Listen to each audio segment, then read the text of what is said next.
Patient হলো আমার ভাতিজা, বুঝছেন? এমনি কোনো সমস্যা নেই, জাস্ট এমনি নিজেদের আত্মীয়স্বজন, নিজেদের আত্মীয়স্বজন, না এটা সমস্যা নেই। পরস্পর সবাই আত্মীয়স্বজন। এটা নিউজ করতে গেলে ওরা তো জানাই দেয়, জানাই না, এটা কোনো নিউজ না, এই জাস্ট একটু ওরা আসছে দেখার জন্য।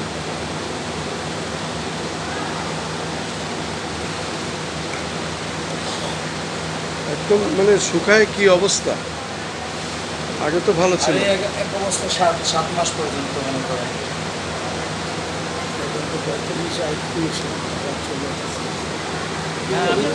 করোনা গেল কি সেক্রেটারি সেন্টার নিয়ে গেছে অধিকার সরকারে, ও আমি নিয়ে গেছি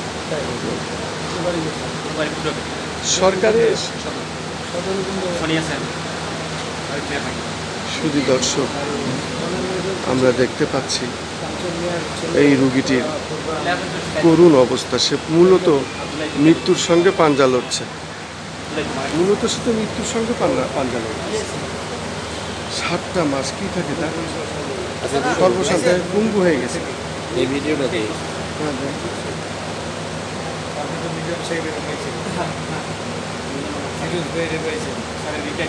সরাদ্দি হাসপাতালের NS2 বেড নাম্বার।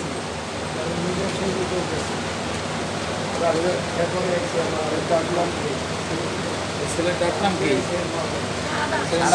ছেলের ডাক নাম কি? হ্যাঁ, সাদাত হোসেন বাবু। সাজ্জাদ হোসেন বাবু। সাদাত হোসেন বাবু। আপনি তার পিতা? জি জি। কি নাম আপনার? আমার নাম রমজান আলী। আপনি কয় মাস আছেন এই অবস্থায়? কেন 7 মাস। ইনি এর আম্মা, আমার মা। আপনার কয় সন্তান মোট? আমার 3 সন্তান। 3 সন্তান হচ্ছে কয় নাম্বার? এই বড়, সবাই এই বড়। এখন মূলত আপনি সর্বশান্ত। এখন আপনি বিশ্ববাসী এবং মাননীয় প্রধানমন্ত্রীর কাছে আর্থিক অনুদান চাচ্ছেন আমি চিকিৎসার জন্য। চিকিৎসার জন্য আমি আরো উন্নত চিকিৎসা চাই। আপনার তো আমরা যতটুকু জানলাম যে আপনার জমা জমি বা যেসব নগদ টাকা পয়সা ছিল ধার দেনা করে প্রায় 30-35 লক্ষ টাকা অলরেডি খরচ করে ফেলেছেন। এখন আপনি একেবারে নিঃস্ব। তারপরে আপনি মাননীয় প্রধানমন্ত্রীর দৃষ্টি আকর্ষণ করতে আমি চাচ্ছেন। আরো চিকিৎসা ভালো চাইতেছি, আমার ছেলের চিকিৎসা আর ভালো চিকিৎসা চাইতেছি।